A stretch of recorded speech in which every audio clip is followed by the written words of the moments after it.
Senses की बात कर रही हूँ। सेंसेस यूट्रस के अंदर कैसे डेवलप होती हैं, उनका मतलब कोई सीक्वेंस, वो पूछना चाह रही हूँ मैं।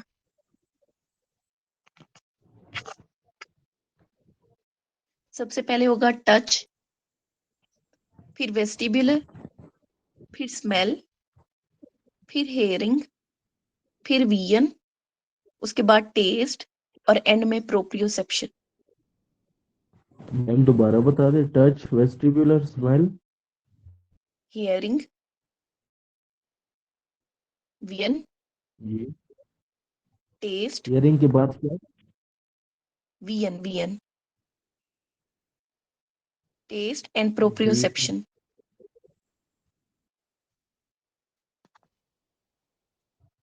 अच्छा, जो पेंसिनियन जी। कॉप्सल थे वो हमने कल पढ़ा था कि इन्होंने हाई फ्रीक्वेंसी वाइब्रेशन को डिटेक्ट करना होता है। ठीक है, पेंसिनियन प्याज की तरह मोटे मोटे होते हैं जो स्किन के नीचे होते हैं। इन्होंने क्या करना है, एक तो फेजिक स्टेट को जो है वो डिटेक्ट करना होता है, और दूसरा इसमें ट्यूनिंग फोर्क की वाइब्रेशन कितनी होती है जो ये डिटेक्ट कर सकते हैं। 520। पर कुछ है 256 500 कुछ। Hertz, 256 hertz.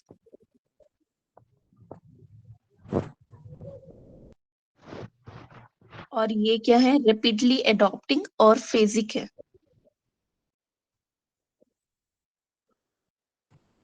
अब पेंसिनियन कॉप्सल के ना थोड़े से मैं एमसीक्यू मैम डिस्कस 200, कर रही हूँ, ये एक तो। 512, जी 256 या जी, क्या कह रहे 512? हैं? जो 256 फ्रीक्वेंसी आपने बताई। फ्रीक्वेंसी, मैम ये 256। हाई नहीं करता, अभी तो 512 है ना मैम? किसकी 512 है? हाई फ्रीक्वेंसी तो 512 है, तो ये हाई फ्रीक्वेंसी को नहीं करेगा? ये हाई फ्रीक्वेंसी है 256।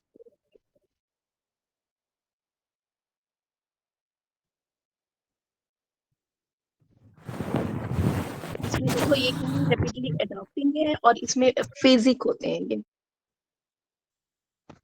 और मुझे ये बताइए, कैप्सुलेटेड है कि इनकैप्सुलेटेड? इनकैप्सुलेटेड है। कैप्सूलर। इनकैप्सुलेटेड है। और ट्यूनिंग फोर्क की बस इसकी वाइब्रेशन याद रखना, ये 256 ट्यूनिंग फोर्क वाइब्रेशन जो है वो परसीव होती है बाय द पेंसिनियन कॉप्सल।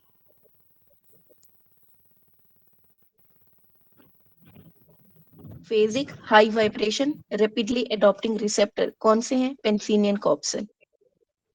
अच्छा, उसके बाद आते हैं आपके मीजनर्स।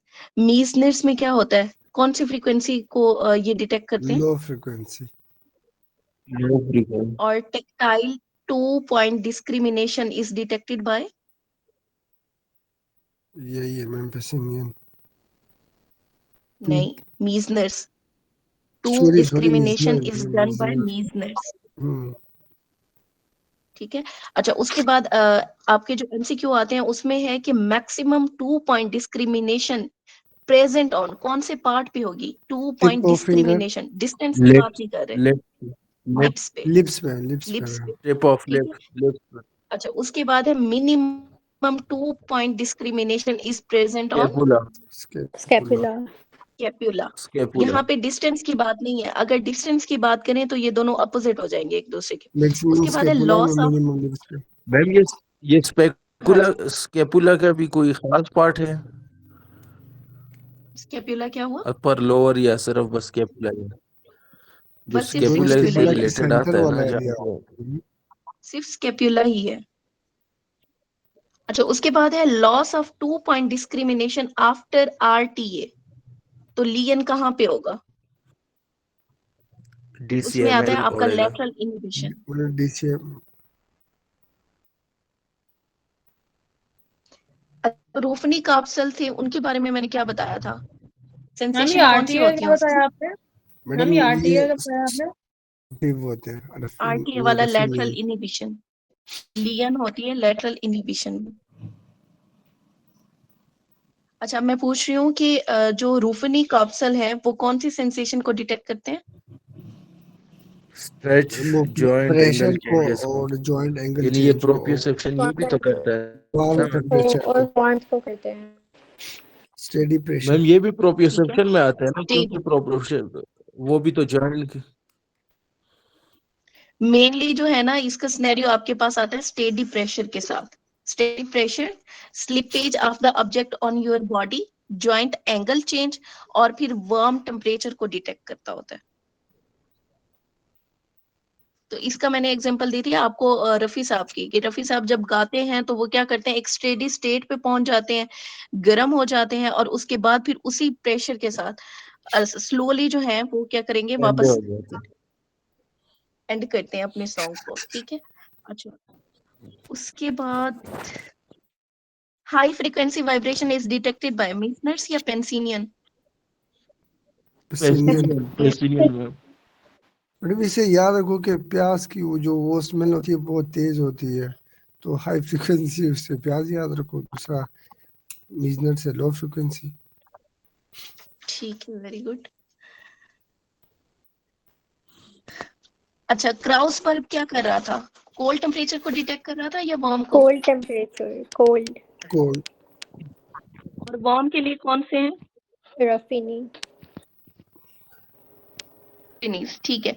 अच्छा, अब इसमें यूं याद रखना है आपने,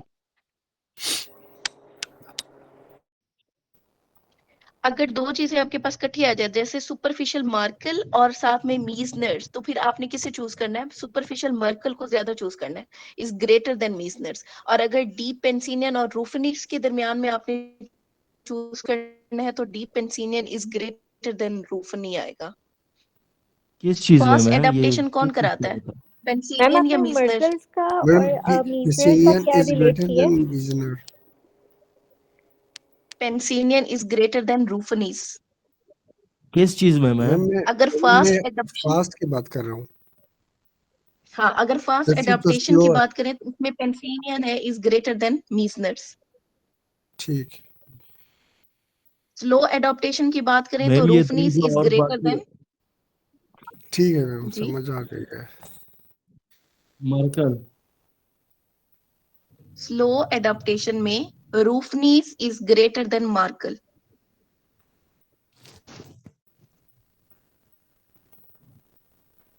और फास्ट एडाप्टेशन में पेंसिलियन इज ग्रेटर देन मीजनर्स। और अगर मैं पूछूं नॉन एडॉप्टिव कौन से होते हैं, तो वो कौन से होंगे? Nociceptors, free nerve endings. Very good. Madam वो फ्री, हाँ ठीक है, फ्री नर्व एंडिंग।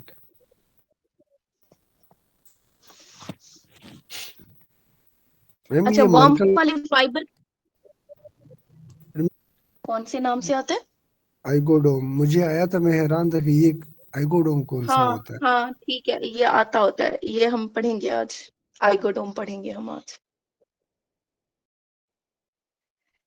अच्छा, वार्म, वार्म के लिए कौन से फाइबर होते हैं? Beta Ruffini fibre, alpha corpuscle. Fibre, A delta fibre या C fibre? A delta fibre, नहीं वो कोल्ड के लिए थे, warm C fibre. C fibre, ठीक है।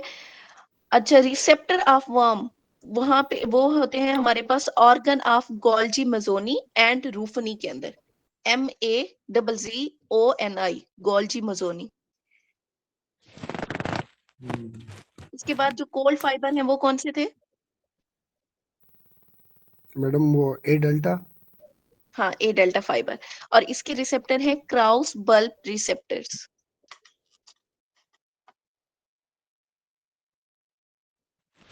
अच्छा, अभी हम पढ़ लेते हैं थोड़ा सा ना, रैपिड एडॉप्टिंग रिसेप्टर और स्लो एडॉप्टिंग रिसेप्टर कौन से होते हैं और क्या होते हैं। जो रैपिडली एडॉप्टिंग रिसेप्टर होते हैं वो कौन से होते हैं? मैम जो सी फेजिक फाइबर है रिसेप्टर। वो वार्म है या कोल्ड? सीनियन और अच्छा, फेजिक रिसेप्टर होते हैं जो, वो कौन से होते हैं? रैपिडली एडॉप्टिंग रिसेप्टर होते हैं।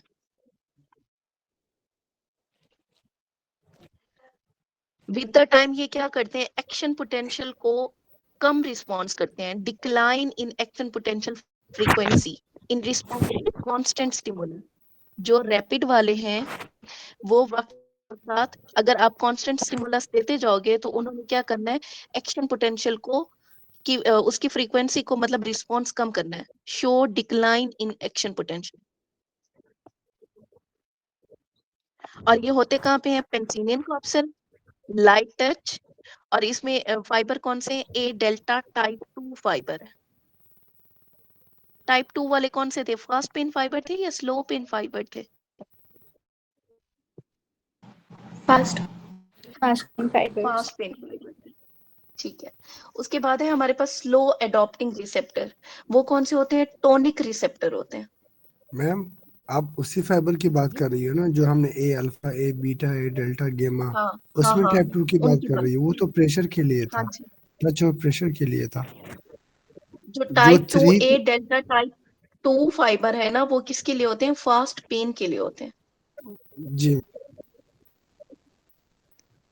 अच्छा, ये क्या करते हैं? ये रिस्पॉन्स करते हैं रिपीटेटिवली टू प्रोलॉन्ग स्टिमुलस। मतलब जितना प्रोलॉन्ग स्टिमुलस आप देते जाएंगे उतना ही ये रिस्पॉन्स करे जाएगा। जो स्लो एडॉप्टिंग रिसेप्टर है, ये क्या करते हैं? डिटेक्ट करते हैं स्टेडी स्टिमुलस को। कहाँ पे होते हैं? मसल स्पिंडल में होंगे, और जहाँ पे सी फाइबर होते हैं। सी फाइबर किस लिए थे? फास्ट पेन के लिए थे या स्लो पेन के लिए थे? Slow pen. स्लो पेन के लिए। स्लो। और इसके अलावा आएगा ए डेल्टा टाइप 1 फाइबर।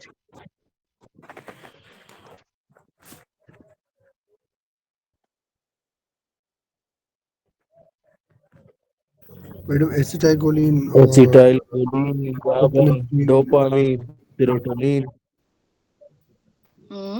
और गया।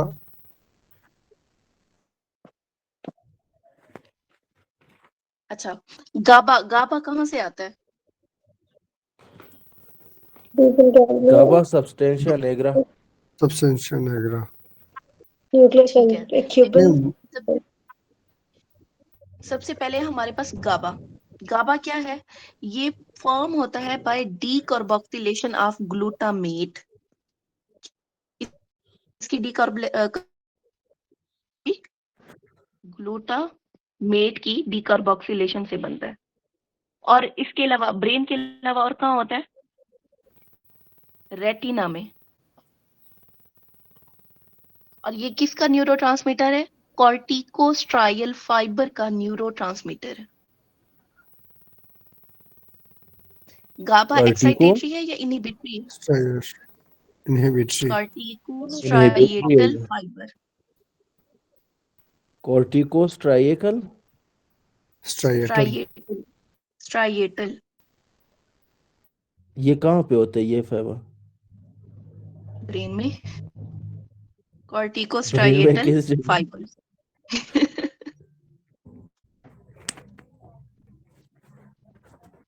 अच्छा, मुझे बताओ, गाबा इटसेल्फ इनहिबिटरी है या फिर एक्साइटेटरी है? इनहिबिटरी है। इनहिबिटरी है। मोस्ट कॉमन इनहिबिटरी न्यूरोट्रांसमीटर इन सीएनएस कौन सा है? गाबा। गाबा।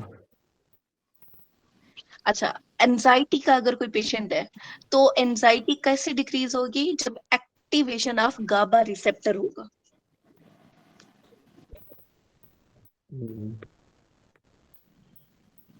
जी मैम। इसके अलावा फ्लिकरिंग मूवमेंट है, वो किसकी वजह से डिक्रीज होती है? सॉरी, किस वजह से काज होती है? Cause by decrease in GABA level. GABA. अगर गाबा का लेवल, हाँ जी, कम होगा तो उससे क्या होगा? फ्लिकरिंग होगी।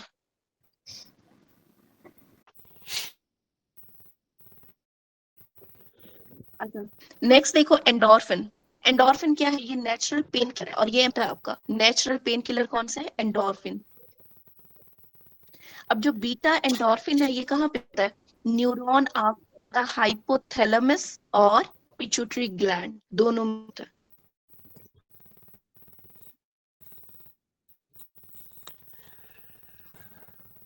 नेक्स्ट है हमारे पास सीरोटोनिन। सीरोटोनिन क्या करता है? लास्ट आपने जो पिट्यूटरी। अच्छा, नेक्स्ट देखो, सीरोटोनिन। सीरोटोनिन में क्या है हमारे पास? ये है पेन इनहिबिटर। बीटा एंडोर्फिन बताइएगा। नेचुरल पेन किलर है। जी। बता रही हूँ, नेचुरल पेन किलर है। और बीटा एंडोर्फिन कहाँ पे होता है? Hypothalamus as well as in pituitary gland. Madam कभी एंडोर्फिन देते हैं, कभी इनकेफ्लिन देते हैं। इनहिबिटरी फाइबर्स से। ठीक है। अच्छा, नेक्स्ट है हमारे पास सीरोटोनिन। सीरोटोनिन में क्या होता है? पेन इनहिबिटर है ये भी, मूड कंट्रोल करता है और साथ में स्लीप को कंट्रोल करता है। 3 चीजें, पेन इनहिबिटर, मूड कंट्रोल और स्लीप। जाहिर सी बात है, अगर मूड को कंट्रोल करता है तो एग्रेशन को भी कंट्रोल कर रहा है।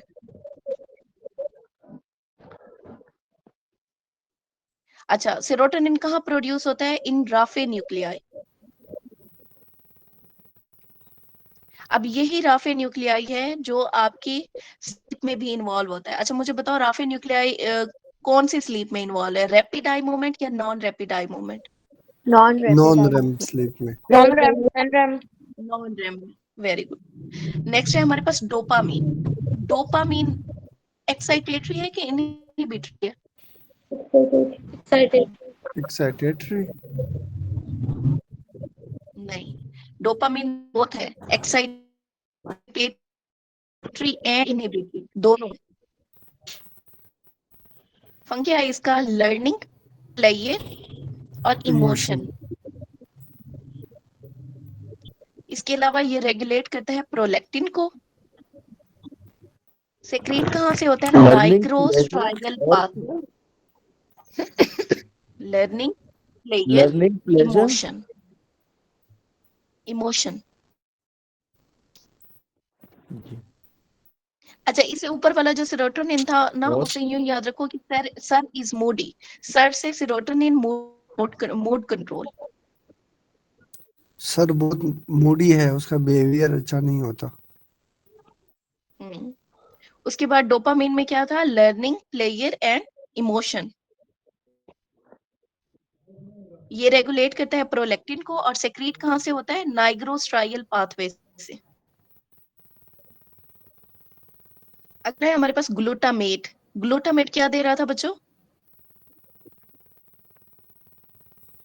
मैम ये कहाँ से, डोपामीन कहाँ से आ रहा है? फास्ट में ग्लूटामेट के डीकार्बोक्सिलेशन से क्या डोपामीन बन कहाँ रहा से था आ रहा हमारे है? पास? गाबा। नाइग्रोस्ट्रायल पाथवे से आ रहा है डोपामिन। हाँ, ग्लूटामेट जो है उसकी कार्बोक्सिलेशन से क्या बन रहा है हमारे पास? गाबा बन रहा है। और ये जो ग्लूटामेट है इसने ब्लड ब्रेन बैरियर को क्रॉस नहीं करना। और ये क्या है? ग्लूटामेट इटसेल्फ एक्साइटेटरी है। एक्साइटेटरी है। अब देखो, ग्लूटामेट खुद एक्साइटेटरी है, लेकिन इसने जो प्रोडक्ट दिया गाबा, वो क्या था? इनहिबिटरी। अब ये ग्लूटामेट होता कहाँ पे है? ये रॉड एंड कोन्स में होता है। नेक्स्ट है मेलाटोनिन। मेलाटोनिन का पीक लेवल कब आता है? डीप स्लीप में।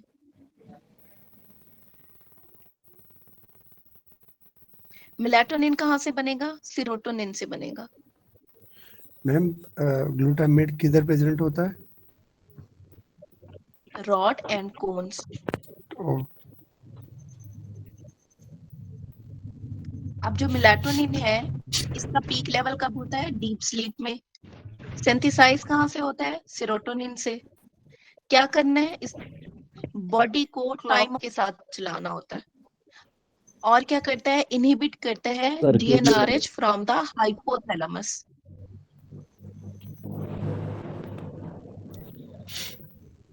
मैम नेक्स्ट है हमारे पास जीएनआरएच को इनहिबिट नॉरएपिनेफ्रिन। करता है। हाँ जी, हाइपोथैलेमस से इनहिबिट कर देता है जीएनआरएच को।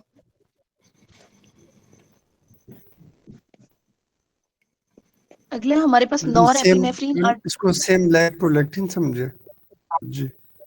हाँ। अच्छा, नेक्स्ट है हमारे पास नॉरएपिनेफ्रिन और नॉरएड्रेनालिन। अब ये कहाँ से रिलीज होंगे और इनका काम क्या है? नॉरएपिनेफ्रिन का locus coeruleus. Locus coeruleus main principal site है for the synthesis of norepinephrine. और ये रेम का है या नॉन रेम स्लीप का सेंटर है? रेम का है मैम। रेम का है, रैपिड आई मोमेंट स्लीप का सेंटर है ये। अच्छा, एपिनेफ्रिन या फिर एड्रेनालिन ये एक्ट करता है as a hormone as well as neurotransmitter, दोनों तौर पे एक्ट कर रहा होता है, न्यूरोट्रांसमीटर भी और हार्मोन के तौर पे भी।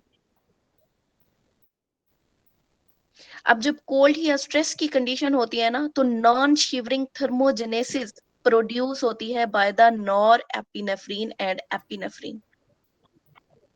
तो ये रिपीट क्योंकि करें ये मैम। क्या करते हैं, जब कोल्ड स्ट्रेस होती है तब नॉन शिवरिंग थर्मोजेनेसिस प्रोड्यूस होती है।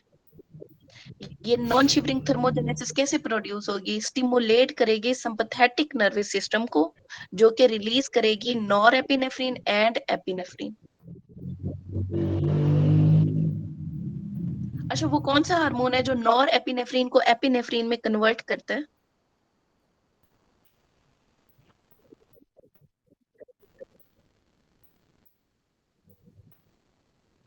Cortisol. Norepinephrine converted into epinephrine by cortisol.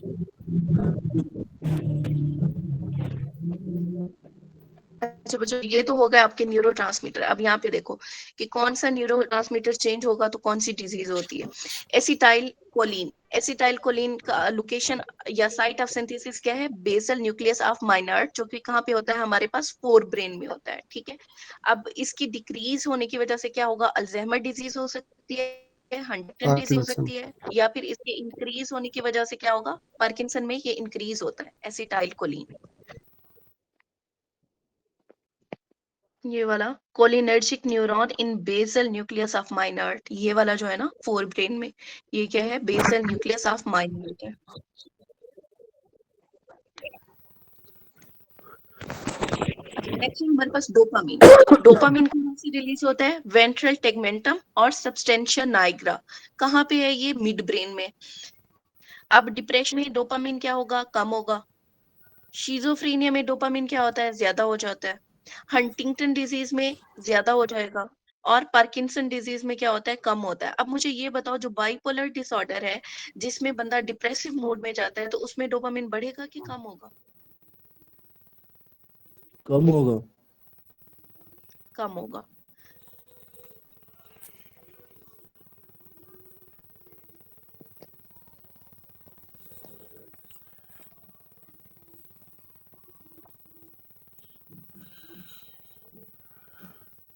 ये है वेंट्रल टेगमेंटल एरिया, ब्लू वाला।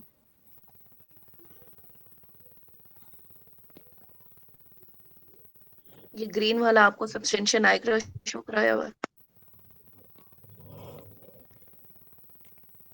अच्छा, ये गौर से देखो, ये जो है ग्रीन वाला नाइग्रोस्ट्रायल पाथवे है, ब्लू वाला क्या है हमारे पास, मीजोकॉर्टिकल पाथवे, और पिंक या पर्पल कलर में क्या है हमारे पास, मीजोलिम्बिक पाथवे।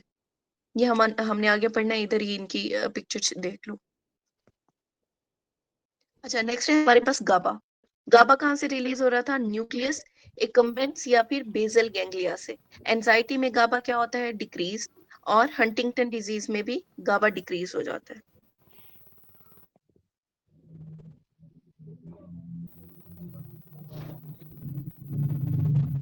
ये है न्यूक्लियस एकम्बेंस।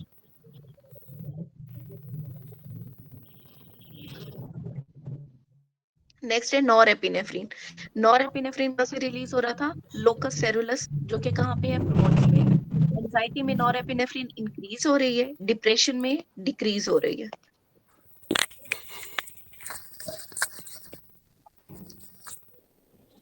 ये मैम रहा लोकस सेरुलस। मैडम और ये एरिया कौन सा है, जी जी, मैडम ये लोकस सेरुलस का एक जगह पे दिया होता है कि ये एसिटाइकोलिन करता है, इधर नॉरएपिनेफ्रिन लिखा हुआ है। नो रेम स्लीप की बात कर रहा हूँ। अच्छा कोई बात नहीं, वो हम REM स्लीप पढ़ते हैं तो पता चल जाएगा क्या रिलीज हो रहा है वहां से। कहाँ पे पढ़ा है आपने? मैडम फर्स्ट एड में इधर तो लिखा हुआ है कि नॉरएपिनेफ्रिन है, एमसीक्यू में एसिटाइकोलिन था। अच्छा चलो वो देखते हैं हम। फिलहाल देख लो लोकस सेरुलस कहाँ पे है, पोन्स वाले एरिया में। Okay ma'am.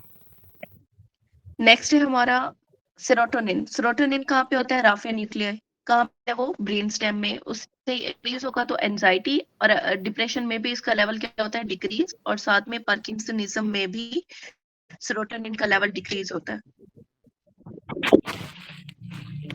ये है हमारे पास ग्राफेनिन।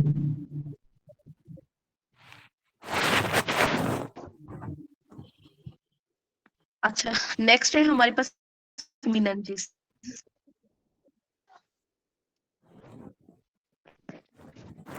थ्री में ब्रेन मिनंजिस हमारे ब्रेन में है, तो वो की कौन सी है? 3 तरह की हैं। ड्यूरा मैटर है, अरेक्नाइड मैटर है और पाया मैटर है। अब सबसे बाहर वाली कौन सी होगी बच्चों? ड्यूरा। उसके बाद रेकनाइट फिर पाया। हाँ, इसे याद कैसे रखना है? आईपैड से। ठीक है, आईपैड। तो सबसे पहले अंदर से बाहर की तरफ आना है। अंदर में क्या है? हमारा पाया मैटर है, उसके बाद है एरेक्नाइड मैटर, उसके बाद है ड्यूरा मैटर। ठीक है, जो पाया मैटर है वो क्या करेगी? वो जितने भी सिल्काए और फिशर्स वगैरह है ना ब्रेन के, उन सबको इनक्लोज करती है। उसके बाद है आपकी एरेक्नाइड। एरेक्नाइड जो है ए से एरेक्नाइड, ए से ए वेस्कुलर, तो ये लेयर कौन सी होगी? आपकी ए वेस्कुलर लेयर होगी। उसके बाद है ड्यूरा मैटर। ड्यूरा मैटर जो है, इसे सबसे पहले सप्लाई कौन करता है? ट्राइजेमिनल नर्व सप्लाई करती है। पेन सेंसिटिव कौन सी होती है? ड्यूरा मैटर होती है। ये आपका एमसीक्यू है। पेन सेंसिटिव कौन सी लेयर है? ड्यूरा मैटर है। ठीक है, कंसिस्ट ऑफ 2 लेयर, 2 लेयर्स हैं इसकी। एक है पेरियोस्टियल लेयर और एक है मिनेंजियल लेयर। पेरियोस्टियल लेयर कहाँ पे होगी? पेरियोस्टियम के पास, बाहर स्किन वाली जगह पे, बोन वाली साइड पे ना, स्कल वाली साइड पे। ठीक है, उसके बाद जो मिनेंजियल लेयर है वो कहाँ पे होगी?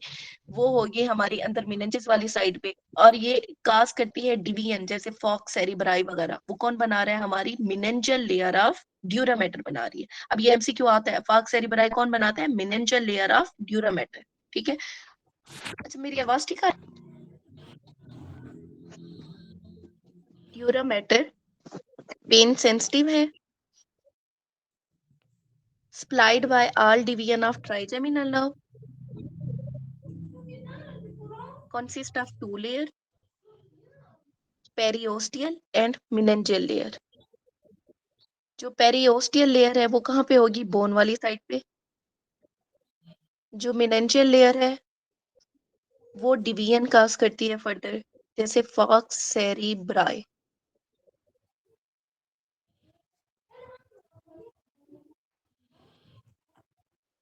ठीक अच्छा है। बच्चों, सेरिब्रोस्पाइनल फ्लूइड कौन सी 2 लेयर्स के दरमियान में होता है? एरिकनाइड ये और सब है पाया। रेकनाइट।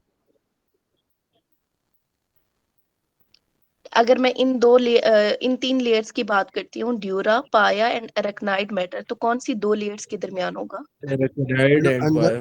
पाया और एरिकनाइड के दरमियान। पाया और एरेक्नाइड। इसी वजह से इन दोनों मिनेंजिस को क्या कहते हैं? लेप्टोमिनेंजिस। LEPTO, लेप्टोमिनेंजिस।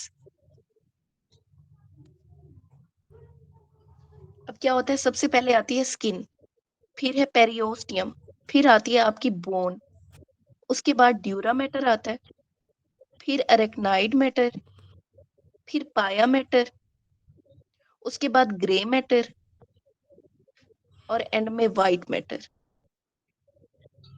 ये लेयर्स हैं स्कल में।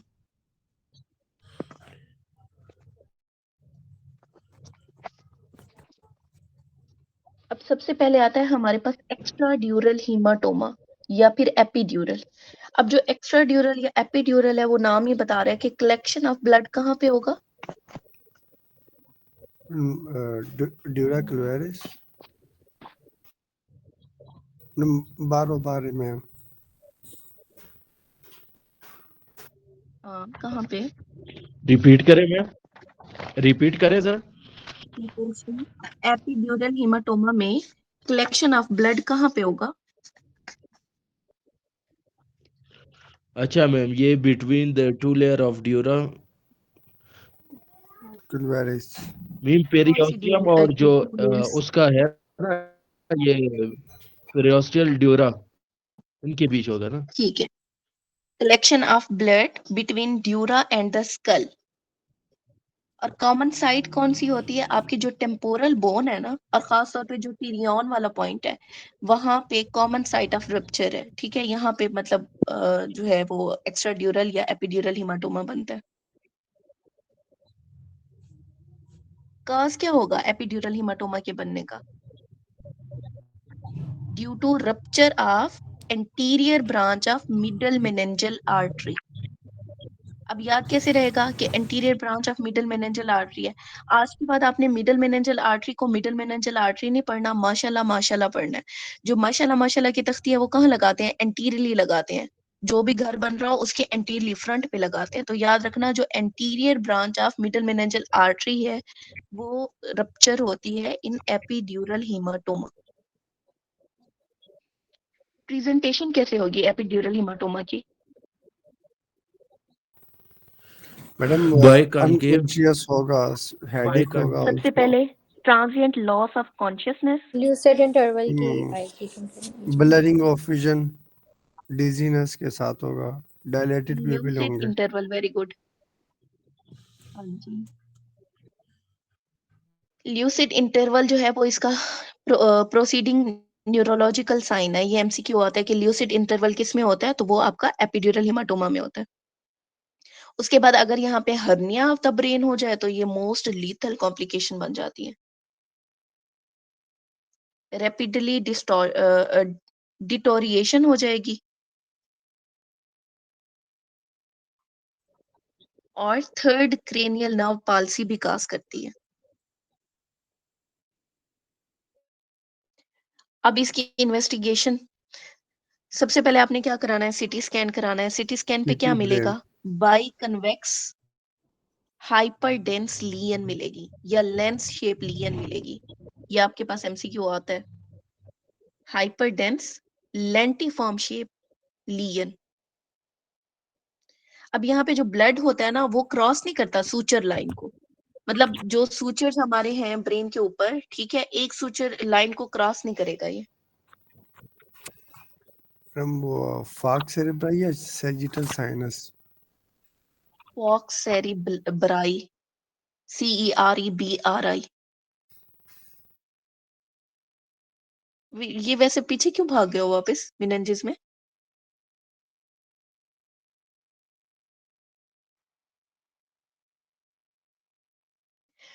अच्छा, ट्रीटमेंट देखो, ट्रीटमेंट में क्या करेंगे? आपने इमरजेंसी क्रेनियोटोमी करनी है।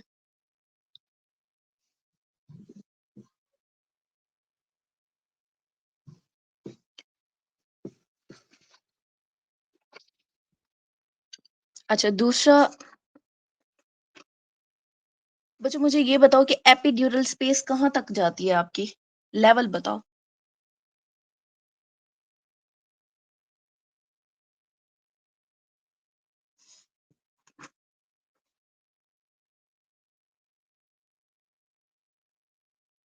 Epidural space L2।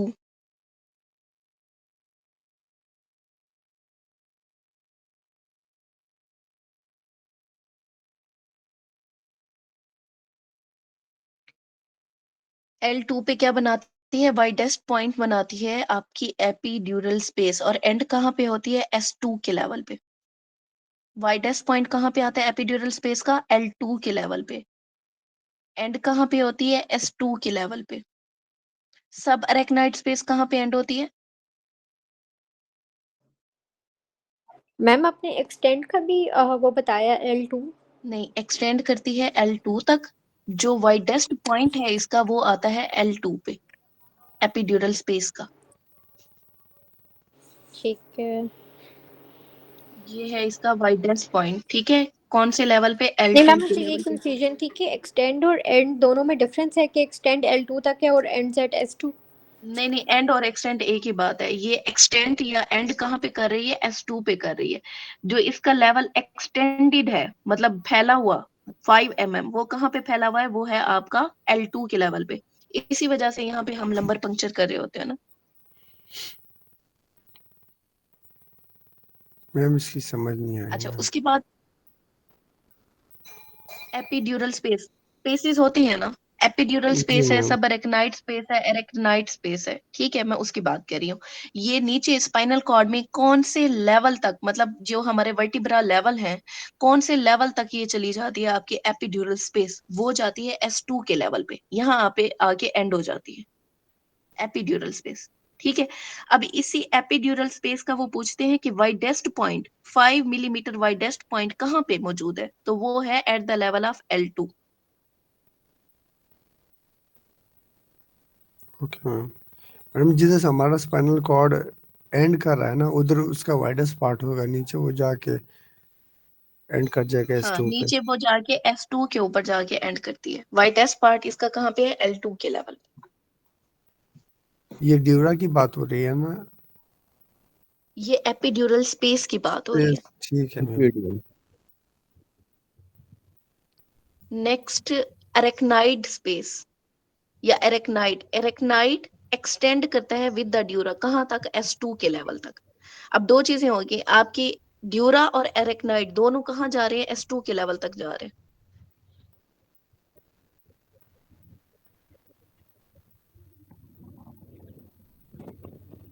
अब दो टर्म्स आती हैं यहाँ पे, एक आती है सब एरेक्नाइड सिस्टर्न्स और दूसरी आती है सिस्टर्ना मैग्ना।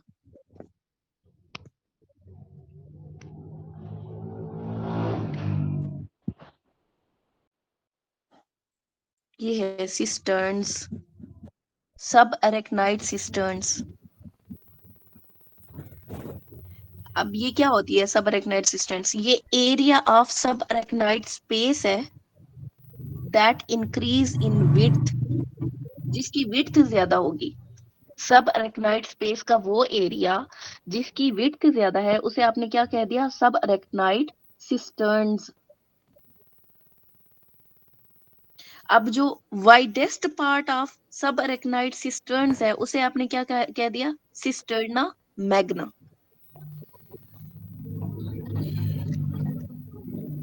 नेक्स्ट देखो सब ड्यूरल हीमाटोमा, सिक्कल शेप का होता है आपका या फिर क्रीसेंट शेप का होता है सब ड्यूरल हीमाटोमा। इसमें क्या होता है, collection of blood under the dura होती है।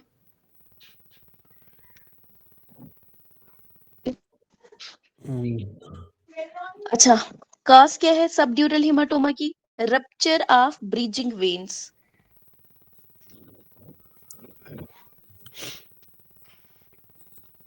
अब ये ब्रीजिंग वेन कहाँ पे होती है, ये होती है between the dura and अरेक्नाइड।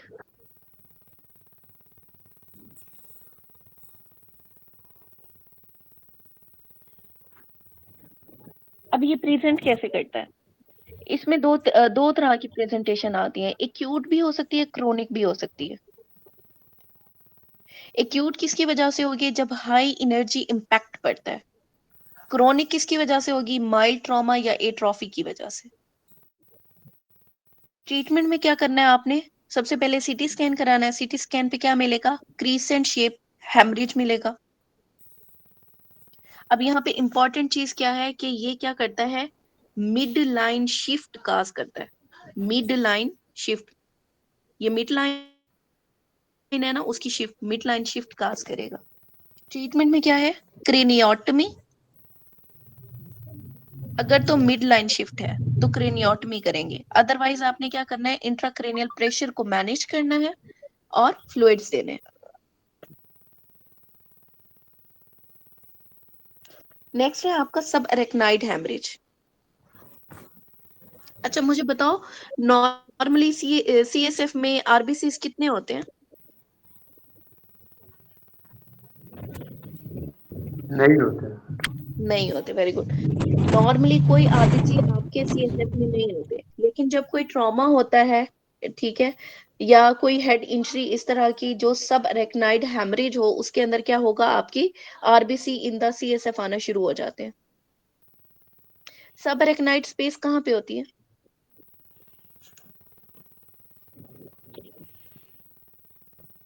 Ma'am arachnid के नीचे Between paya and बिटवीन पाया एंड एरेक्नाइड। अरेक्नाइड, ठीक है, ये स्पेस क्या है, सब अरेक्नाइड स्पेस है। अच्छा इसके कंटेंट क्या है सब अरेक्नाइड स्पेस के, CSF, और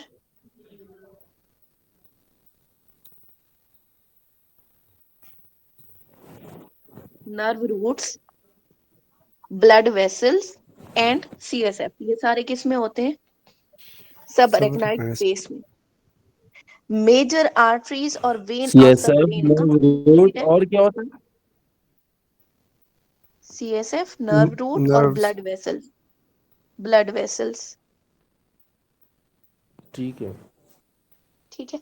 अच्छा, अब हमें पता चल गया कि सब अरेक्नाइड स्पेस के अंदर ही हमारी वेन और आर्टरी पड़ी हुई है, ठीक है। अब जो डैमेज होता है सब अरेक्नाइड हैमरेज में, उसकी काज क्या है? अब जो आर्टरीज गुजर रही हैं, हो सकता है उनके अंदर Aneurysm. बैरी एन्यूरिज्म हो जाए, सेक्युलर या फिर बैरी एन्यूरिज्म। इसका क्या है? मोस्ट कॉमन काज है सब अरेक्नाइड हैमरेज का। ये MCQ आता है, आपके PPSC में भी आया हुआ था, आपकी CPSP में भी आया हुआ था, और MDMS में भी आया हुआ था।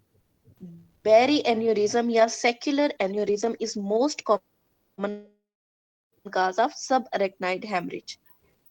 काज दूसरी क्या है? वेस्कुलर माल फॉर्मेशन। तीसरी काज क्या है? सिस्टेमिक हाइपरटेंशन या फिर ट्यूमर।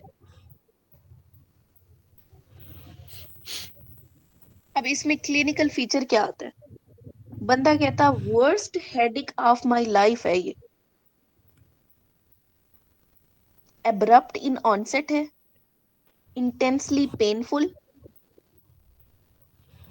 थंडर क्लैप हेडेक,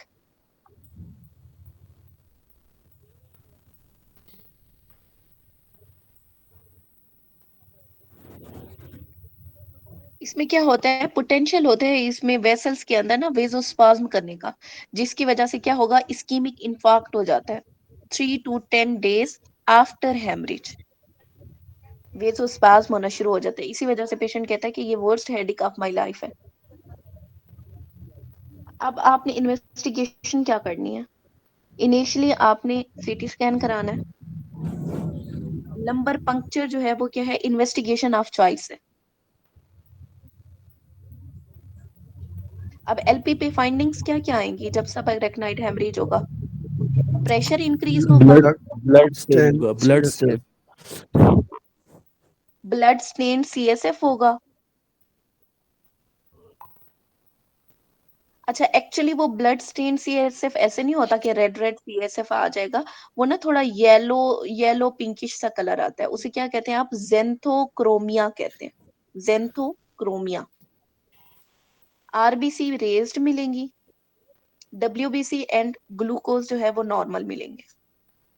अब मोस्ट इंपॉर्टेंट जो इसके बारे में पूछा जाता है सब अरेक्नाइड स्पेस के बारे में, जो MCQ आता है वो क्या आता है? इसकी ट्रीटमेंट का। ट्रीटमेंट में क्या करना है? आपने नींबू छिड़कना है। Pneumothorax. नींबू छिड़कना मतलब निमोडिपिन। निमोडिपिन क्या करता है? वेजोस्पाज्म को प्रिवेंट करता है।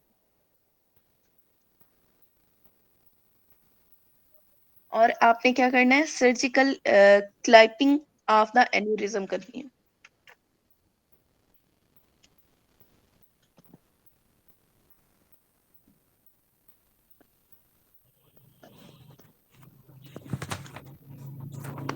अच्छा बच्चों, जेंथोक्रोमिया जो है ये दो सिचुएशन में आपको मिलता है। एक तो हो गया आपका सब अरेक्नाइड हैमरेज, दूसरा क्या है?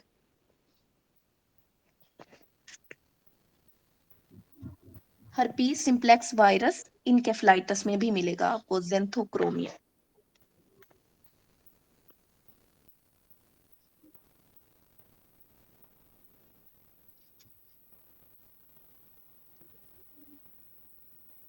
अच्छा, नेक्स्ट आता है आपका इंट्रापेरेन्काइमल हैमरेज। इसकी मोस्ट कॉमन काज क्या है? सिस्टेमिक हाइपरटेंशन और एमाइलाइड एंजियोपैथी, या फिर एट्रियो वीनस मैलफॉर्मेशन भी हो सकती है। अब क्या हाइपरटेंशन की वजह से malformation? क्या होगा? एट्रियो वीनस, आर्टरी और वेन दोनों की malformation, arterio Venus malformation.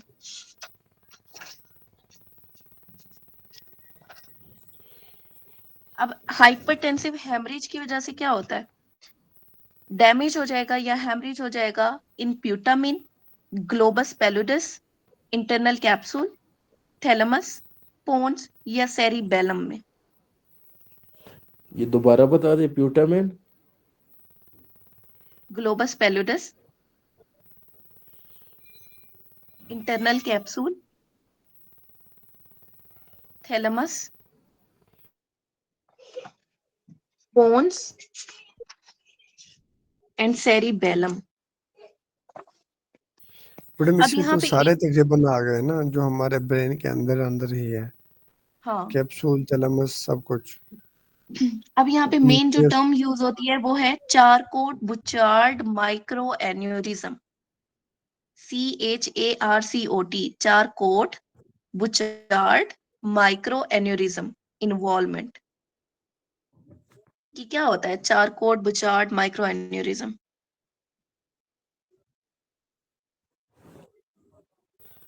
Madam micro aneurysm से तो स्मॉल वेसल, ये चार कोड का पता नहीं क्या वेरी निकला। गुड। स्मॉल जो वेसल्स होती है ना, ठीक है, वो उनका एन्यूरिज्म होता है ड्यू टू क्रोनिक हाइपरटेंशन। जैसे लेंटिक्यूलो स्ट्राइएटल आर्टरीज जो है उनमें मेनली ये होता है। अब इसकी वजह से होगा क्या, हेमरेजिक स्ट्रोक हो जाता है। और इसकी मजे की बात यह है कि इमेजिंग पे ये नजर भी नहीं आता, नॉट विजिबल ऑन एंजियोग्राफी। तो फिर ट्रीटमेंट क्या करेंगे? आपने इनकी ट्रीटमेंट में मैनिटोल देना है, हाइपरटोनिक सेलाइन देना है, डीकम्प्रेसिव क्रेनियोटमी देनी है। मैनिटोल और हाइपरटोनिक सेलाइन या फिर डीकम्प्रेसिव क्रेनियोटमी करनी है। अच्छा बच्चों, ये आपके सारे हेमरेजेस जो हैं वो कवर हो गए। अब मुझे बताओ, बेसल गैंग्लिया और इंटरनल कैप्सूल में हेमरेज हुआ है तो वो कौन सा हेमरेज होगा? इंट्रापेरेन्काइमा। इंट्रापेरेन्काइमल। इंट्रापेरन। बंदा है उसे ब्रेन हेमरेज हुआ है, वो कहता है ये वर्स्ट हेडेक है मेरी लाइफ का, बताओ कौन से वाला है? सब सब ठीक है। और ब्रीजिंग वेन का रप्चर किस में आता है? ड्यूरल। सब ड्यूरा। ठीक है। अच्छा, सबड्यूरा का याद रखना, ये मेनली फ्रंटल और पेराइटल लोब्स को इन्वॉल्व करता है। अब मुझे बताओ कि टेम्पोरल लोब को कौन सा इन्वॉल्व करता है? Epidural. Epidural. Epidural. Cranial nerve third की पाल्सी किस में आती है? एपिड्यूरल। एपिड्यूरल। लेंटिफॉर्म कौन सा होता है? सब ड्यूरा। क्यों एपिड्यूरल नहीं होता? सब। सबड्यूरा तो क्रीसेंट शेप लेंटिफॉर्म था। एपी में ही होता हाँ है। क्रीसेंट फॉर्म है, ठीक है मैम, ठीक है सही। लेंटिफॉर्म हुआ, ठीक है, बायकान के। अच्छा, जो आर्टरी इन्वॉल्व होती है एपिड्यूरल में वो कौन सी है? Anterior branch of middle meningeal artery. Artery, ठीक है। मैक्सिलरी की lucid anterior branch, middle interval, meningeal artery. ठीक है। ल्यूसिड इंटरवल किस में आता है? एपिड्यूरल। एपिड्यूरल। चलो वेरी गुड, ये आपका हो गया कवर। अब नेक्स्ट है हमारे पास brain breath blood brain barrier. Blood brain barrier में सबसे पहले बनते हैं, इसमें टाइट जंक्शन बनते हैं।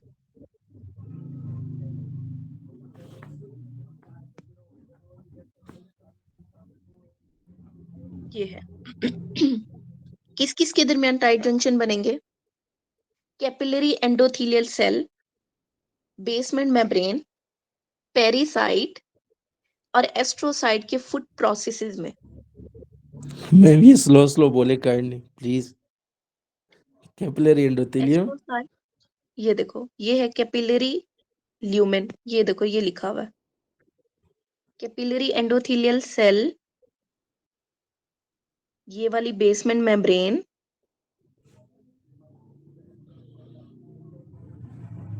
पेरिसाइट्स, ये वाले जो हैं ये पेरिसाइट्स हैं, और क्या है, एस्ट्रोसाइट फुट प्रोसेसेस।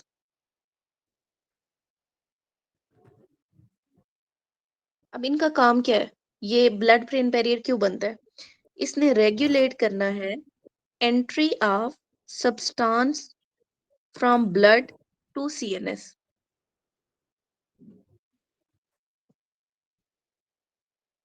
क्या काम है ब्लड ब्रेन बैरियर का? Entry of regulate Entry entry of of substance substance from from blood blood to to CNS brain. Regulate करता है।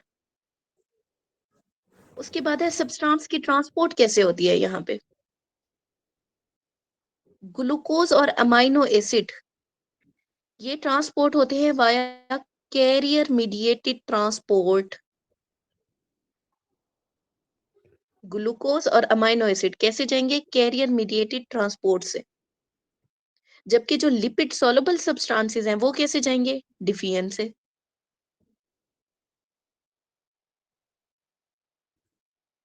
अब यहाँ पे एक चीज है कि पूरा जो आपका वो है ना CNS, उसमें ब्लड ब्रेन बैरियर पूरे CNS में नहीं होता। कुछ ऐसी जगह हैं जहां पे ब्लड ब्रेन बैरियर एब्सेंट होता है। उन्हें क्या कहते हैं? Circum ventricular organ. दोबारा बताए क्या ब्लड होते हैं? जगह का नाम बताए मैम। Circum ventricular organ.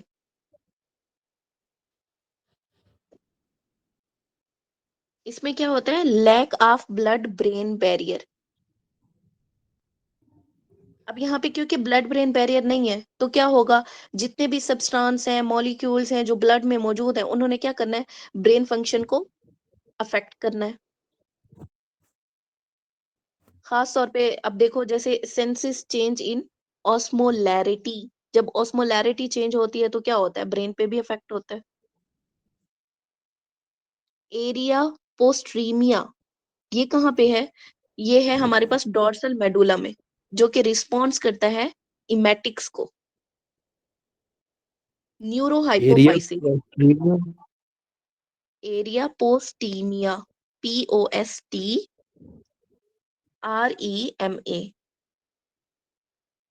कहाँ होता है पोस्ट ये? रीमा ये होता है हमारे पास मेडुला में, डोर्सल मेडुला में। इसने रिस्पॉन्स करना है इमेटिक्स को।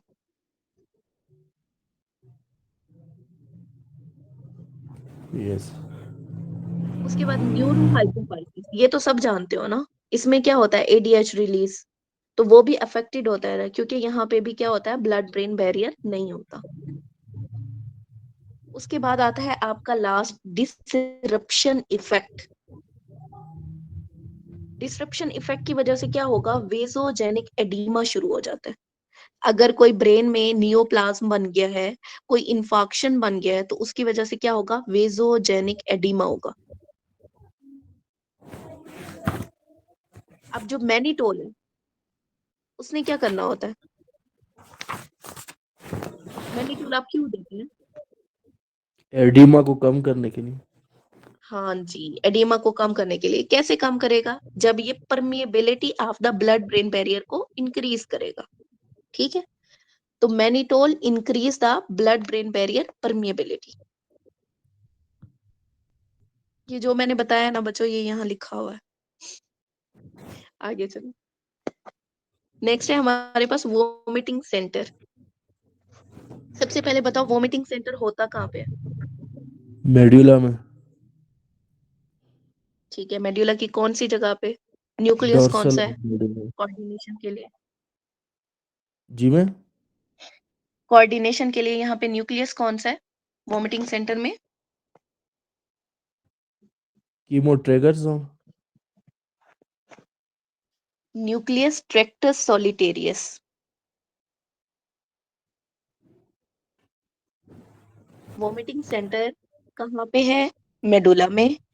कोऑर्डिनेट किससे करता है? न्यूक्लियस ट्रैक्टस सॉलिटेरियस से। इनपुट कहाँ से आती है? कीमो रिसेप्टर ट्रिगर जोन से। अब ये कीमो रिसेप्टर ट्रिगर जोन कहाँ पे होता है? ये वही पोस्ट्रीमिया का जो एरिया है ना, वहां पे होता है। मैम ये दोबारा बता दें शुरू से। कोऑर्डिनेट सबसे करता है पहले न्यूक्लियर ट्रैकियर सोलिटेरियस के साथ, फिर वहां से आगे। वहां सबसे पहले देखो इसका जो वो है लोकेशन है वो कौन सी है? मेडुला। ठीक है। मेडुला में ये क्या करता है, ये कोऑर्डिनेट करता है विद न्यूक्लियस ट्रैक्टस सोलिटेरियस। हम्म उसके बाद है इनपुट का सोर्स, कहाँ से इनपुट कहाँ से आती है, वोमिटिंग सेंटर में इनपुट कहाँ से आती है, वो आती है आपके एरिया पोस्ट्रीमिया से। वहां पे क्या मौजूद है, कीमो रिसेप्टर ट्रिगर जोन मौजूद है। ठीक। फर्स्ट करो, ये एरिया पोस्ट्रीमिया है, यहाँ पे क्या है, कीमो रिसेप्टर ट्रिगर जोन मौजूद है। ठीक है, इसके अलावा कहाँ से आएगा, आपका जो जीआई ट्रैक है, वहां से कैसे आती है, जीआई ट्रैक से ब्रेन तक कौन लेके आएगा।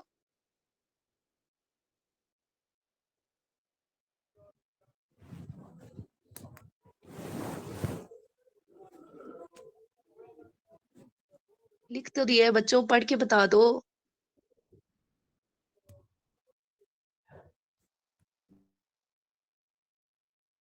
कि क्या लिखा हुआ है,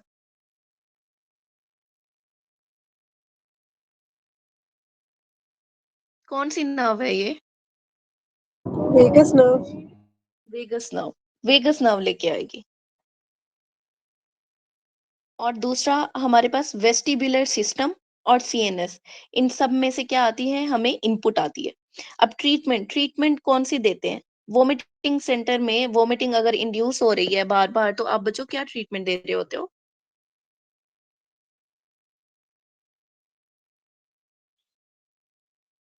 पेशेंट को वोमिटिंग है, क्या ट्रीटमेंट देते हो। मैम 5-HT एंटागोनिस्ट देते हैं।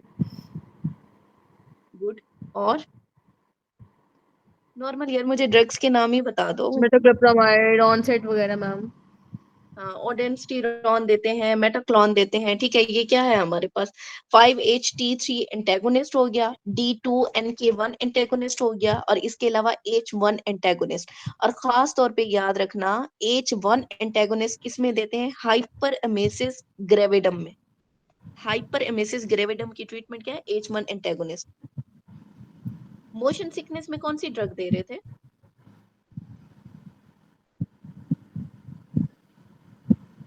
स्कोपोलामीन। वो क्या है, M1 एंटेगोनिस्ट।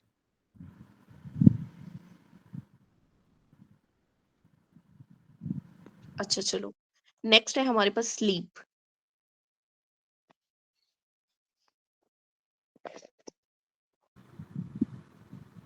अच्छा, नेक्स्ट है हमारे पास स्लीप। स्लीप की फिजियोलॉजी और इसकी रेगुलेशन। न्यूक्लियस कौन सा है स्लीप के लिए,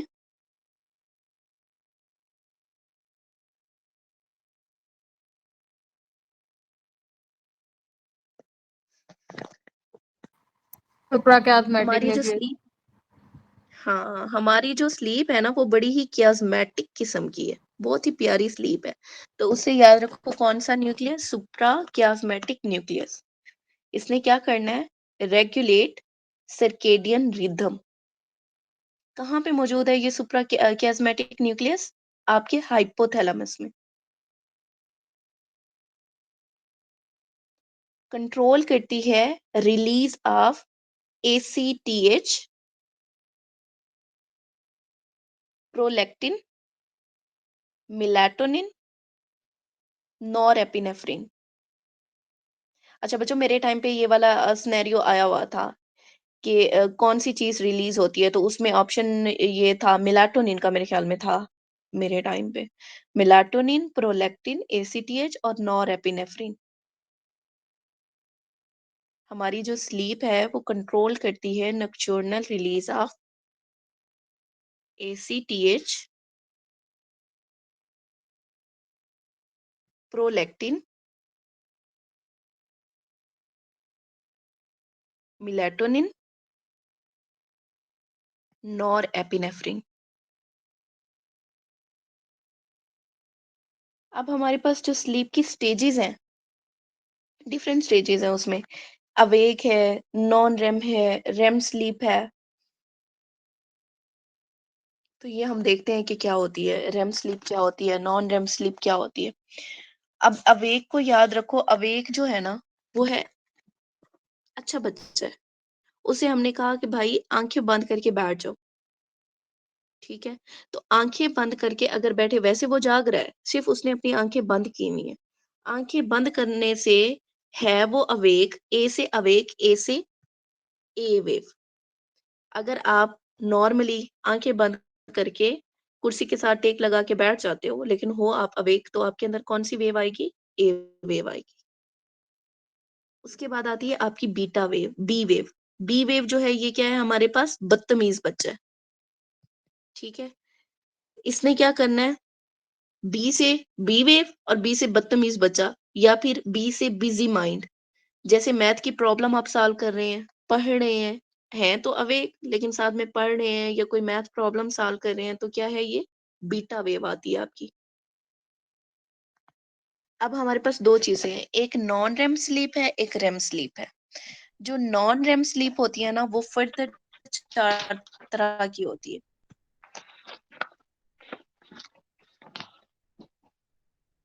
नॉन रेम स्लीप फर्दर 4 तरह की है। Non RAM 1, non RAM 2, non RAM 3, non RAM 4। 1 and 2 है, 1 एंड 2, इन दोनों को याद रखो। ये कौन सी स्लीप है? लाइट स्लीप है। नॉन रेम 1 एंड 2 कौन सी स्लीप है? लाइट स्लीप है। इसमें वेव कौन सी होगी? इसमें ना आपने थोड़ा सा रैन इन करना है, लाइट थीटा, लाइट थीटा। तो कौन सी वेव बनेगी? 1, non RAM 1 and non RAM 2 में थीटा वेव बनेगी। और नॉन रेम 2 को आपने याद रखना है K2। K2 पहाड़ था ना, उससे याद रखना है। अब इस K को याद कराने का मकसद क्या है? कि जो पोटाशियम स्पिंडल बनते हैं वो कौन सी स्लीप में बनेंगे? नॉन रेम 2 में बनेंगे।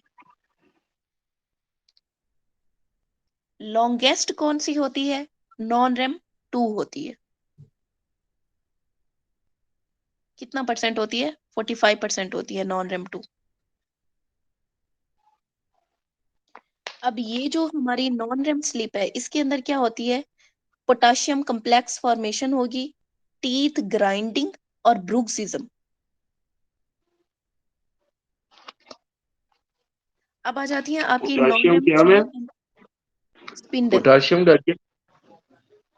पोटाशियम कॉम्प्लेक्स या पोटाशियम स्पिंडल बनते हैं। इसके अलावा ठीक। इसमें क्या होगा? टीथ ग्राइंडिंग और ब्रूक्सिज्म। नेक्स्ट है हमारी non RAM 3 and non RAM 4। जो नॉन रेम 3 और 4 हैं, इनमें कौन सी स्लीप होती है? डीप। डीप स्लीप होती है। नॉन रेम 3 में लॉस ऑफ वेस्कुलर टोन होगी, sleep walking, sleep talking, night terror, unknown fair और बेड वेटिंग। जैसे क्या कहते हैं? एनयूरेसिस कहते हैं। ये सारा कुछ किस में हो रहा है? नॉन रेम 3 में हो रहा है। अब ये जो डीप स्लीप है, इन दोनों में डी से डीप स्लीप, डी से डेल्टा वेव, तो कौन सी वेव बनेगी? नॉन रेम 3 और 4 में डेल्टा वेव्स डेल्टा। बनती। वेसल की टोन किस में खत्म होती है? नॉन रेम में। स्लीप वॉकिंग, स्लीप टॉकिंग किस में होगी? नॉन रेम में। नाइट टेरर, याद रखना, नाइट टेरर, बंदा खौफजदा हो जाता है, किस में? नॉन रेम में। अब जब बंदा खौफजदा हो जाता है तो खुद ही उसका क्या होगा? बेड वेटिंग हो जाएगी। एनयूरेसिस किस में होता है? नॉन रेम में होता है। अब जो नॉन रेम स्लीप है, वो इन्फेंसी और ऑर्गेनिक ब्रेन डिजीज में भी होती है, जिसमें कौन सी वेव बनेगी? डेल्टा वेव्स बनेगी।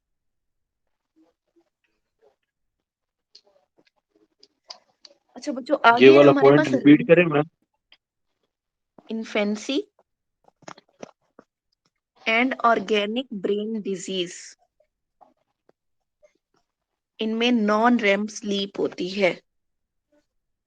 डेल्टा वेव्स आती हैं इसमें, इन्फेंसी में भी और ऑर्गेनिक ब्रेन डिजीज में भी। अब जो हमारी नॉन रेम स्लीप है ओवरऑल, ये होती है 75%। नॉन रेम स्लीप ओवरऑल कितना परसेंट होती है? 75%। अगर इसी नॉन रेम स्लीप में मैं कहूँ सबसे लॉन्गेस्ट पीरियड कौन सी स्लीप का होता है, तो नॉन रेम N2 टू क्या का होता है बच्चों? नॉन रेम 2 का। ठीक है। अच्छा, उसके बाद है सेंटर। क्या होगा इसका सेंटर? रेफी न्यूक्लियस रैफी रैफिड। न्यूक्लियस ठीक है। अब है इसके neurotransmitter. Serotonin serotonin is greater than GABA GABA. ये दोनों है, serotonin is greater than GABA. चलो, ये आपकी नॉन रेम स्लीप जो है वो पूरी हो गई है। अब है हमारी रेम स्लीप।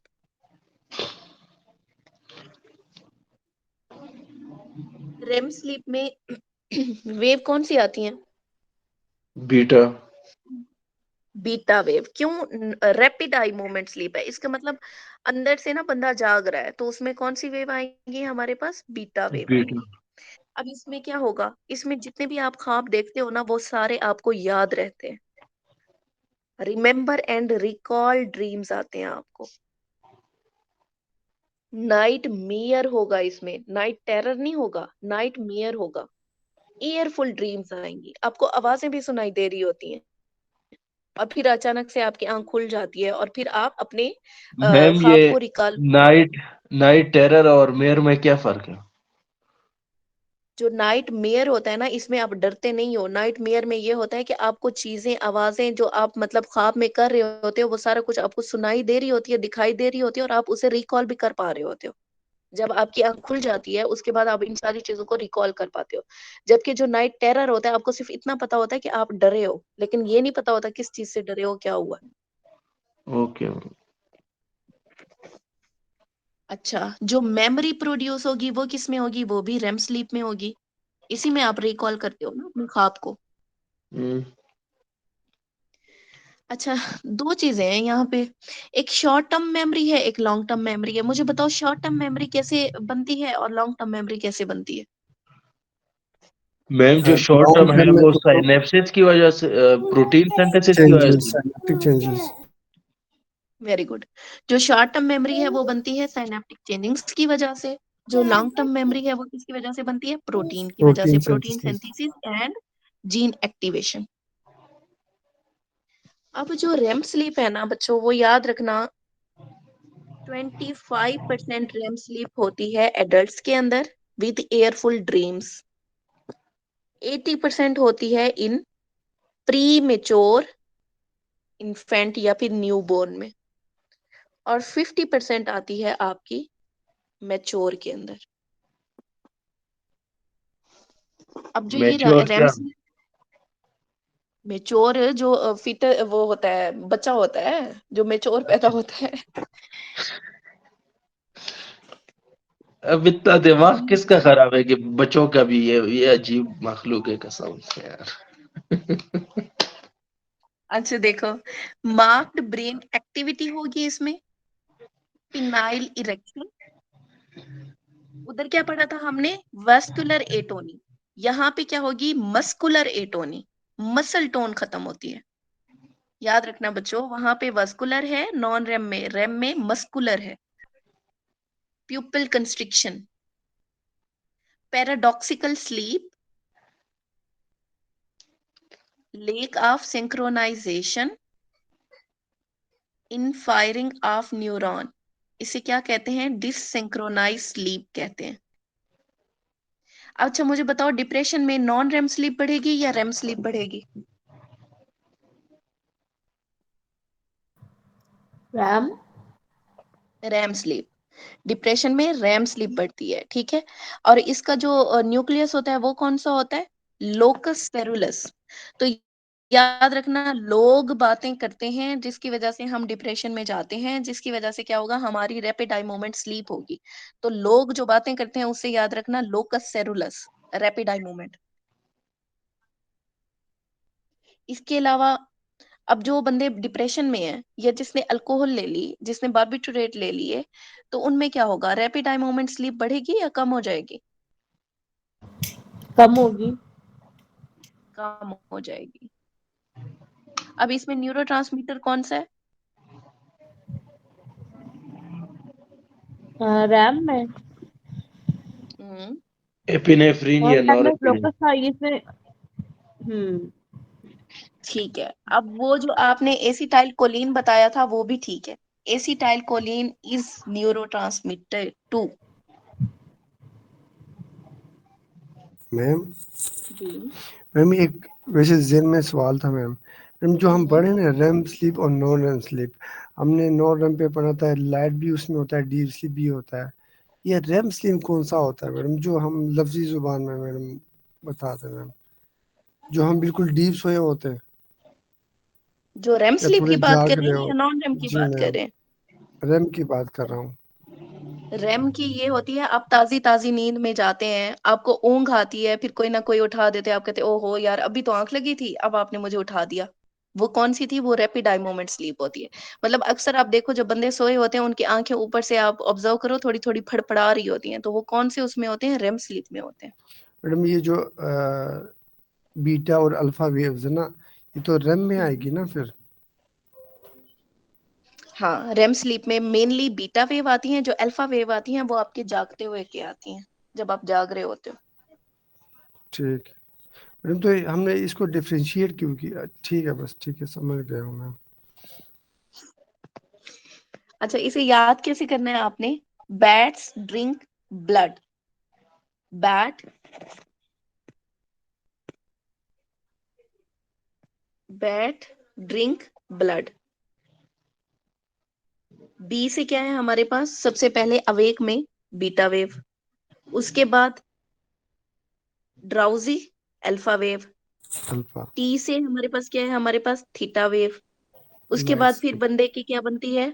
स्लीप स्पिंडल और पोटाशियम कॉम्प्लेक्स बनते हैं नॉन रेम 2 के अंदर। फिर क्या होता है आपका? Delta wave. और फिर बाद में क्या बनता है? फिर से बीटा वेव बनती है। अच्छा बच्चों, एक टर्म आई हुई थी आपके पेपर में, नार्कोलेप्सी। What is narcolepsy?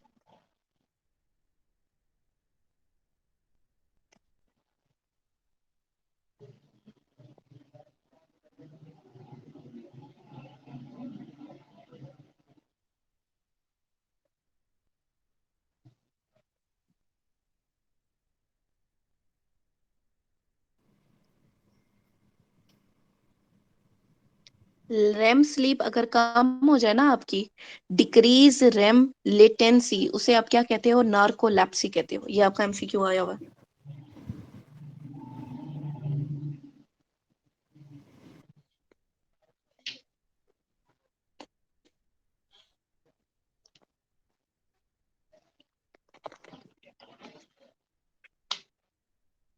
अच्छा बच्चों चलो आगे। हाइपोथैलेमस।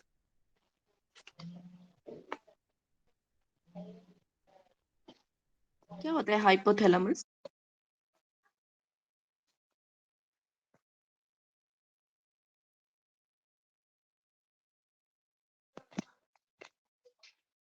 सबसे पहले देखो, हाइपोथैलेमस में डिफरेंट तरह के न्यूक्लियाई होते हैं। इनकी सिचुएशन, ये सिचुएटेड कहाँ कहाँ पे हैं, काम क्या करते हैं, ये सारा कुछ हमने देखना है इसमें। हाइपोथैलेमस ने क्या करना है? होमियोस्टेसिस करानी है। कैसे? थर्स्ट को कंट्रोल करता है, रेगुलेट करता है आपकी थर्स्ट को, वाटर बैलेंस कराता है, एडिनो हाइपोफाइसिस को कंट्रोल करता है। अब ये जो एडिनो हाइपोफाइसिस है वो क्या है? एंटीरियर पिट्यूटरी है। इसके अलावा आपके न्यूरो हाइपोफाइसिस को कंट्रोल करता है, वहां से रिलीज ऑफ हार्मोन हाइपोथैलेमस से होते हैं। इसके अलावा क्या करेगा? रेगुलेट करेगा आपकी हंगर को, ऑटोनोमिक नर्वस सिस्टम को, टेम्परेचर को, सेक्सुअल अर्ज को। इसे याद कैसे रखना है? 10 हैट से। ये इसके काम है, हाइपोथैलेमस के क्या काम है? 10 हैट्स। टी से क्या? थर्स्ट की रेगुलेशन। ए से एडिनो हाइपोफाइसिस या एंटीरियर पिट्यूटरी। एन से न्यूरो हाइपोफाइसिस या पोस्टीरियर पिट्यूटरी। ए से हंगर। ए से ऑटोनोमिक नर्वस सिस्टम। टी से टेम्परेचर। एस से सेक्सुअल अर्ज। इन सबको रेगुलेट कौन कर रहा है? हाइपोथैलेमस कर रहा है। अब इनपुट कहाँ से आती है? Inputs area not protected by blood brain barrier, जो कि ब्लड ब्रेन बैरियर से प्रोटेक्टेड नहीं है। वो कौन से थे? जहां पे ऑस्मोलैरिटी चेंज हो रही थी, तो ये सेंस चेंज इन ऑस्मोलैरिटी करते हैं। एरिया पोस्ट्रीमिया, वो कहाँ पे था? डॉर्सल मेडुला, जो कि रिस्पॉन्स कर रहा था इमैटिक्स को। ये वो एरिया है जहां से इसकी इनपुट आ रही। अब जो हमारी हाइपोथैलेमस है, इसमें डिफरेंट किस्म के न्यूक्लियाई हैं, जिसमें लेटरल न्यूक्लियस आता है, वेंट्रोमीडियल न्यूक्लियस है, एंटीरियर है, पोस्टीरियर है, सुप्राकियास्मेटिक है, सुप्रा ऑप्टिक है और प्री ऑप्टिक न्यूक्लियस है। सबसे पहले देखो लेटरल न्यूक्लियस। लेटरल न्यूक्लियस क्या है? ये है स्टाइटी सेंटर, सॉरी फीडिंग या हंगर सेंटर। जो आपका लेटरल न्यूक्लियस है, ये क्या है? हंगर सेंटर है, हंगर सेंटर। ठीक है। अब जो लेप्टिन था वो आपकी एपिटाइट को इंक्रीज कर रहा था या डिक्रीज कर रहा था? कम कर रहा था। कम कर रहा था। एल से लेप्टिन, एल से लीन, तो लेप्टिन ने क्या करना है? डिक्रीज करना है एपिटाइट को और आपको लीन कर देना है। तो ये इनहिबिट होता है hunger centre by the leptin और स्टिमुलेट होता है बाय द ग्रेलिन। ग्रेलिन ने आपकी एपिटाइट को बढ़ाना है या कम करना है? बढ़ाना है। बढ़ाना है। जी से ग्रेलिन, जी से गेंडा। तो ग्रेलिन ने आपको गेंडा कराना है, गेंडा बनाना है। तो कैसे बनाएगा? जब आपकी भूख बढ़ेगी। तो अब हमारे स्टिमुलेशन और इनहिबिशन दोनों हमें पता चल गई लेटरल न्यूक्लियस की। स्टिमुलेट कौन करेगा? ग्रेलिन। ग्रेलिन। इनहिबिट कौन करेगा? लेप्टिन। लेप्टिन। लेप्टिन। इसके अलावा स्टिमुलेशन कौन काज करेगा? जब हमें फीडिंग, हमारी अर्ज ज्यादा हो जाएगी, इंक्रीज फीडिंग, वो स्टिमुलेट करता है। ठीक है। अच्छा, अगर हो जाए इंजरी लेटरल हाइपोथैलेमस की, तो क्या होगा? मैडम वो फिर एनोरेक्सिया होगा। खाएगा नहीं, पतला हो जाएगा। लीन हो जाएगा जी। हाँ, हंगर वाला सेंटर तो गया, खत्म हो गया, फिर आप क्या हो जाओगे? फिर आप पतले हो जाओगे। Lateral injury make you lean, distraction से एनोरेक्सिया, फेलियर टू थ्राइव, खासतौर पे इन्फेंट के अंदर। उसके बाद आता है आपका वेंट्रोमीडियल न्यूक्लियस। अब जो वेंट्रोमीडियल न्यूक्लियस है, ये क्या है? ये आपका स्टाइटी सेंटर है। स्टिमुलेशन कौन कौन सी है इसकी? लेप्टिन जब स्टिमुलेट आप, करता है इसको। ठीक है, इसके अलावा जब आप फुलनेस या एनोरेक्सिया की कंडीशन में है, अगर आपको एफेगिया या फिर वेट लॉस हुआ है, तो उसकी वजह से क्या होगा? आपका स्टिमुलेशन इंक्रीज हो जाएगी वेंट्रोमीडियल हाइपोथैलेमस की। अब अगर इसकी इंजरी हो जाती है वेंट्रोमीडियल की, तो क्या होगा? वेंट्रोमीडियल, एम से याद रखना, एम से मैसिव। ठीक है।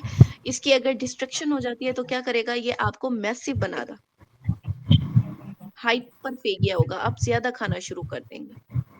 उसके बाद है आपका एंटीरियर न्यूक्लियस। जो एंटीरियर न्यूक्लियस है, उसे आपने याद रखना है एसी से। अच्छा, जल्दी से बच्चे बताओ, एसी हमने एसी चला के कब बैठना होता है? सिंपैथेटिक कंडीशन में या पैरासिम्पैथेटिक कंडीशन में? Relax ma'am, parasympathetic. पैरा में। जब रिलैक्स हो, जब आप रिलैक्स हो गए, रिलैक्स हो गए तो कौन सी कंडीशन होगी? पैरासिम्पैथेटिक कंडीशन होगी। तो इसने क्या प्रोड्यूस करना है? एसी से याद रखना, ए से एंटीरियर न्यूक्लियस, सी से कूलिंग। तो एंटीरियर न्यूक्लियस ऑफ हाइपोथैलेमस ने क्या करना है? कूलिंग काज करनी है। उसके बाद है posterior nucleus.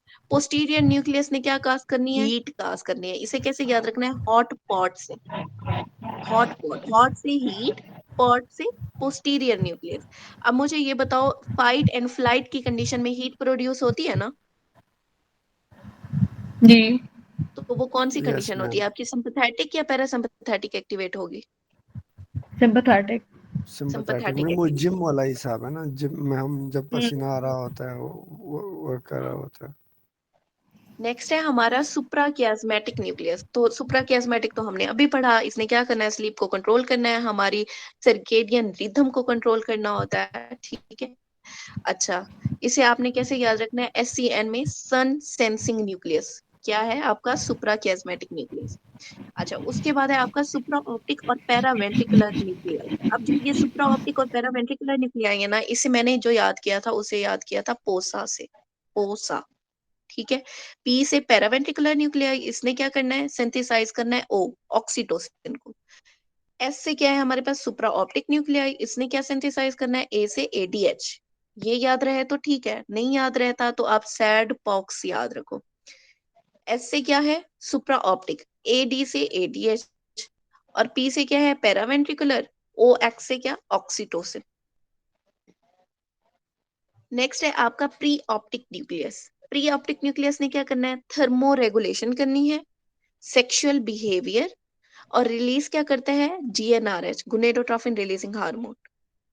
Failure of GnRH to produce neuron to migrate from olfactory pit, तो उससे क्या होगा? कार्लमैन सिंड्रोम होगा।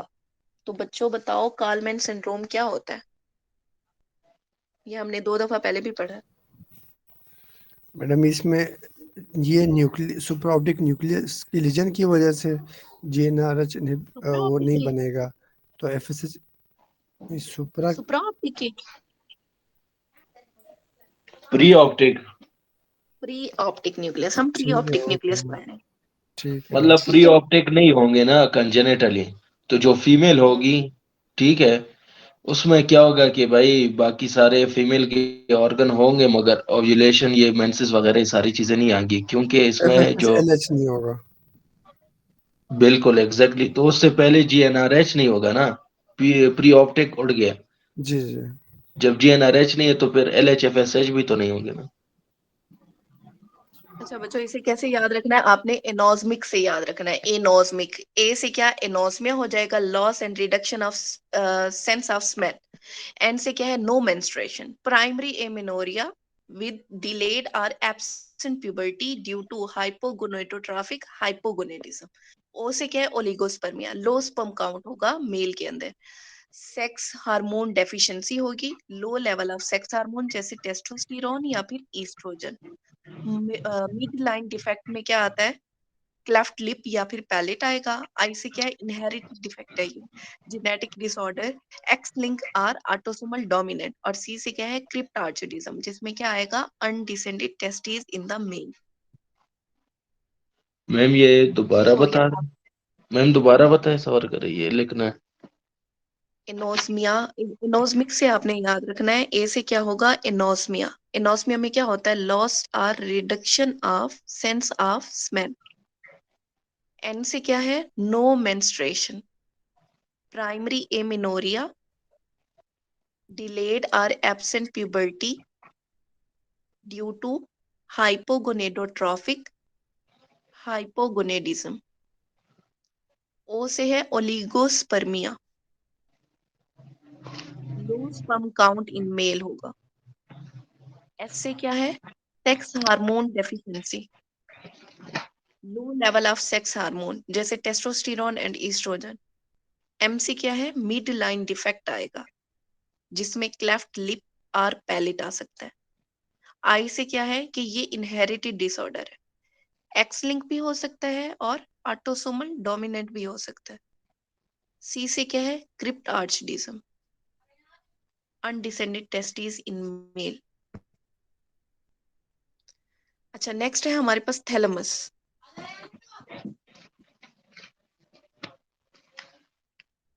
अच्छा बच्चों यहाँ पे ना 2 टर्म्स हैं, हीट गेन और हीट लॉस। वैसे उसमें मैक्सिमम यही चीजें आ रही हैं जो हमने पढ़ी हैं। एक दफा पढ़ के बता देती हूँ। हीट गेन जो है वो कौन कराएगा? पोस्टीरियर या एंटीरियर?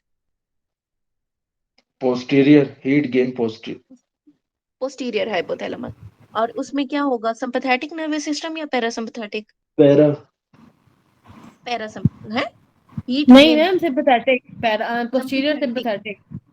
सिंपैथेटिक ठीक है। अच्छा इसमें साथ में क्या होता है? क्यूटेनस वेसोकंस्ट्रिक्शन एंड पाइलो इरेक्शन। अच्छा उसके बाद क्या होगा? शिवरिंग स्टार्ट हो जाएगी। शिवरिंग जो है इसका मोस्ट पोटेंट मैकेनिज्म है फॉर द हीट गेन। अब आपके पास एमसीक्यू आता है, most immediate response to cold क्या होगा? मोस्ट इमीडिएट वही response to cold. Posterior active होगा। शिवरिंग होगी ना मैम। हाँ हम जी, गुड उससे तो भी का वही कह पहले रही क्या है। होगा? मैम आपको समझ मिक्स हो रहा है। कुटेनियस कंस्ट्रक्शन होगी। Ma'am very cooling good. के ये लिए हम किसने कहा है? क्यूटेनियस क्यूटेनस वेसोडाइलेशन की होगा। कंस्ट्रिक्शन किसने कहा है? Ma'am doctor Vikas. Doctor Waqas, very good. सबसे पहले अगर आपके पास ये खाली यही स्टेटमेंट है, most immediate response to cold, तो सबसे पहले क्या होता है, वेजो कंस्ट्रिक्शन होती है। कैसे वेजो कंस्ट्रिक्शन होती है? By stimulation of कैटेकोलामिन।